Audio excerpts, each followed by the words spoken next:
They were once the golden twins of Hollywood, beloved by millions. But what if the world's most adored twins were secretly enduring unimaginable pressures behind their billion-dollar empire?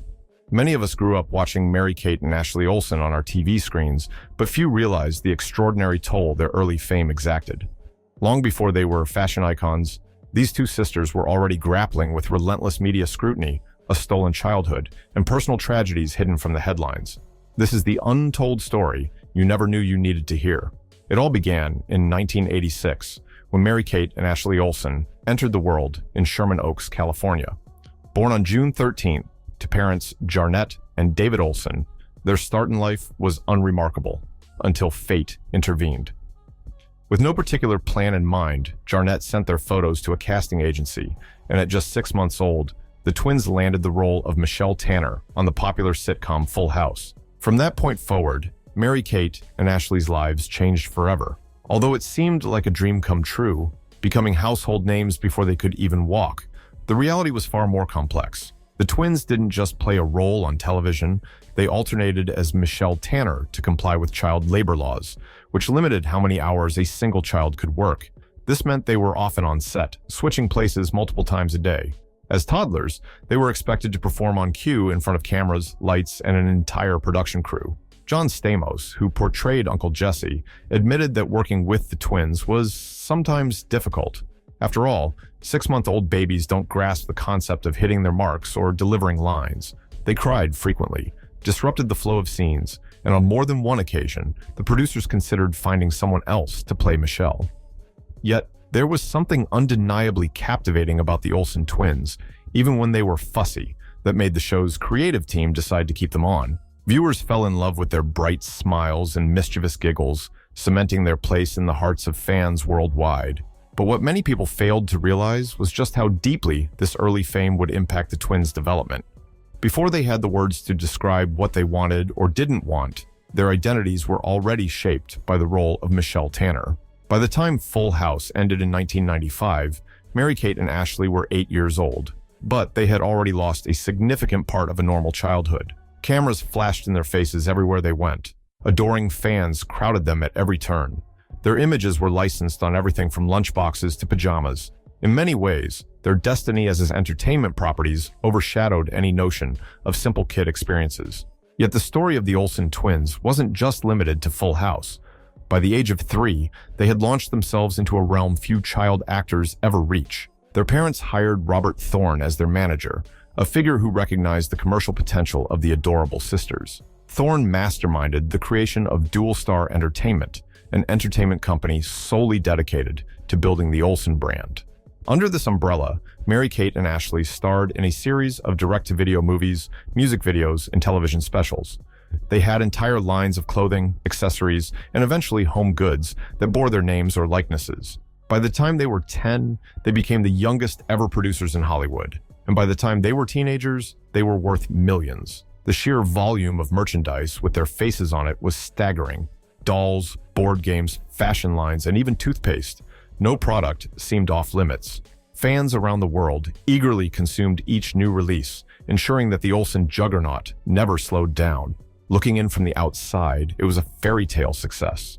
They were young, beautiful, and unbelievably wealthy. But that level of mass production and commercialization came with a heavy price, a relentless work schedule that often left no room for the joys of childhood. Instead of going to sleepovers and playgrounds, they attended board meetings.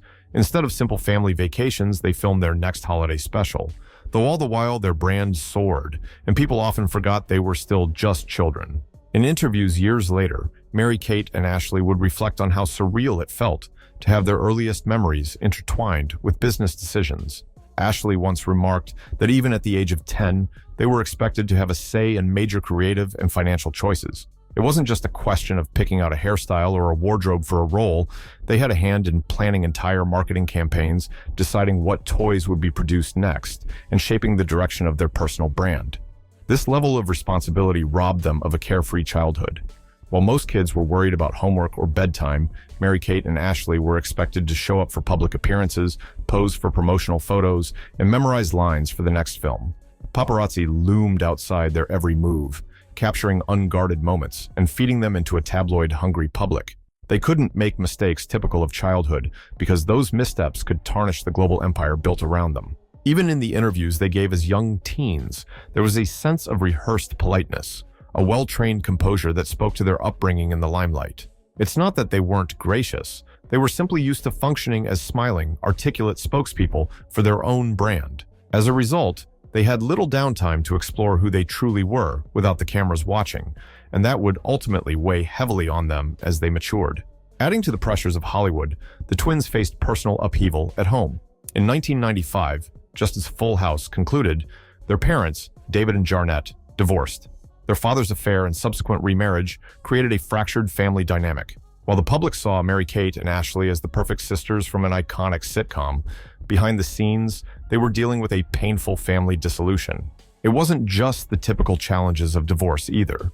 Their lives were already consumed by work, and now they had to navigate a new family structure. David Olsen soon married his colleague Mackenzie, forcing the twins to juggle loyalty between parents. Ashley refused to attend the wedding, while Mary-Kate went, underscoring a painful rift even between the sisters, who had always been inseparable. Though their father tried to downplay the effect of the split, the emotional toll was significant. Their once stable home life was now marked by tension and divided loyalties. Yet, the entertainment industry carried on, oblivious to their grief. Scripts still needed to be memorized, endorsements fulfilled, and deals signed. In the eyes of producers and shareholders, the Olsen brand couldn't pause for something as mundane as a family crisis, even if that crisis struck at the core of Mary-Kate and Ashley's emotional well-being. As the twins grew into teenagers, public fascination turned unsettling. No longer content to photograph them as adorable child stars, the media began to obsess over their transformation into young women. Tabloid headlines speculated on everything from their weight to their dating lives. Worse still, certain corners of the internet launched countdown clocks to their 18th birthday, a deeply disturbing phenomenon that reduced them to objects of lust. Reporters, even respectable ones, felt entitled to probe into their personal lives, asking invasive questions about their dating history and even their virginity, topics no teen should have to discuss publicly. Ashley once recalled the sheer horror of being asked about private matters long before she was of legal age. The trauma of this sexualization haunted them, and their every move was dissected under an unrelenting spotlight. Imagine enduring the typical awkwardness of adolescence, acne, body changes, emotional swings, on a stage seen by millions. Mary-Kate and Ashley faced that daily, minus any real privacy.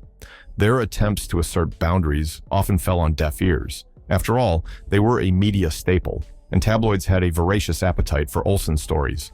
This environment planted the seeds for further emotional struggles that would only grow more intense as time went on. By the early 2000s, rumors began circulating about Mary-Kate's drastically changing appearance.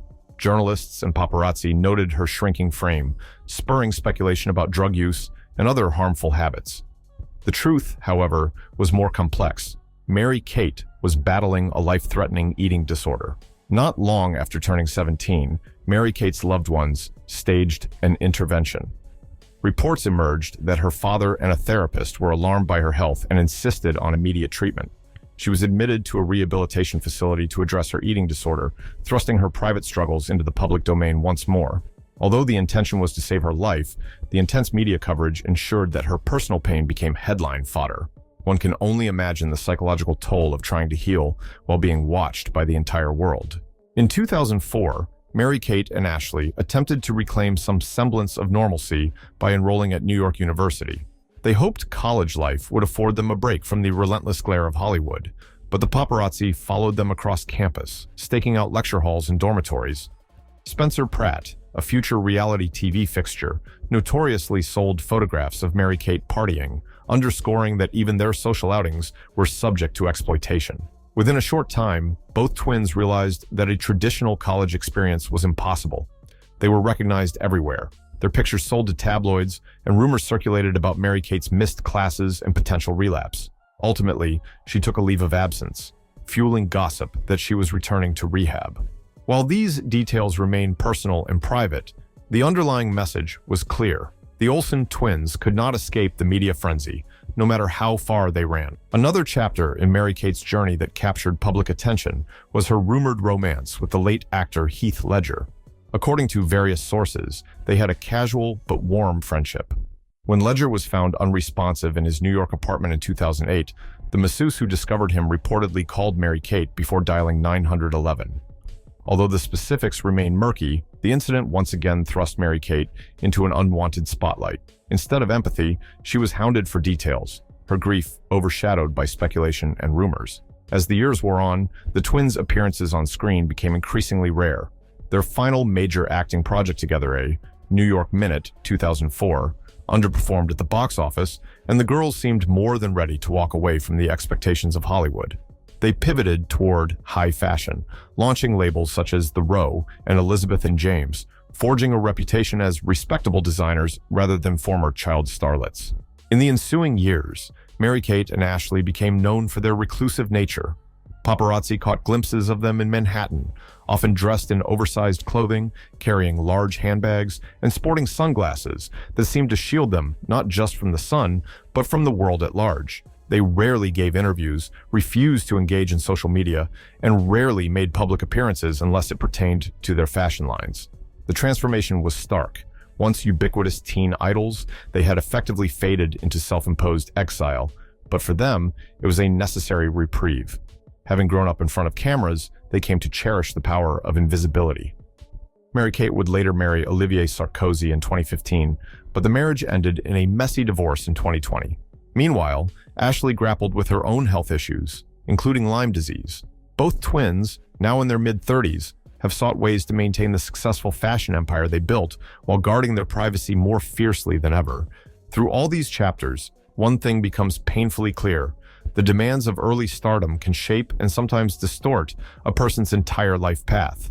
Mary-Kate and Ashley Olsen were thrust into a world of contracts and camera flashes before they could even speak. They never asked to be moguls at such a young age, but success came swiftly and with high expectations. Their entire childhood was spent in makeup chairs and on sets, memorizing lines when they should have been learning about themselves. And so we circle back to the central question. What is the real tragedy of Mary-Kate and Ashley Olsen? It's not just the invasions of privacy, the family upheavals, or even Mary-Kate's battle with an eating disorder. The deeper sadness lies in how their lives were never truly their own. From infancy, they were branded, marketed, and sold. Their joyful moments came with an audience, and their painful ones became tabloid fodder. As adults, they chose a path of obscurity, relinquishing the Hollywood spotlight that once clamored for them. Now, they speak primarily through their work in fashion, making fleeting public appearances that only deepen the mystery around them. While they have found monumental success in this new venture, one can't help but wonder if part of them still yearns for the simple freedom of anonymity they never got to experience as children. Today, Mary-Kate and Ashley remain an undeniable force in fashion, heading a billion-dollar empire that has earned them accolades far removed from the child star phenomenon they once embodied. But this triumph doesn't erase the scars of their past. They achieved what many child stars can only dream of: longevity, reinvention, and respect in a new field. Yet those achievements came at the cost of their own childhood and arguably their sense of security and ease in the world. They may be among the most successful young women in modern entertainment history, but the price they paid was steep. The consequences lingering into adulthood. By retreating from acting and turning inward, they found a measure of peace and control, yet the shadows of their lost innocence follow them still. Their story is both a cautionary tale and a testament to resilience, a reminder that the spotlight can be both dazzling and destructive. So, did retreating from the limelight really grant Mary-Kate and Ashley Olsen the peace they'd been denied for so long? Or does the weight of their lost childhood still linger behind the fashion empire they built? Their story stands as a powerful testament to how quickly fame can consume everything in its path. If you enjoyed this deep dive, don't forget to like, subscribe, and share your thoughts in the comments below. Thanks for watching, and until next time,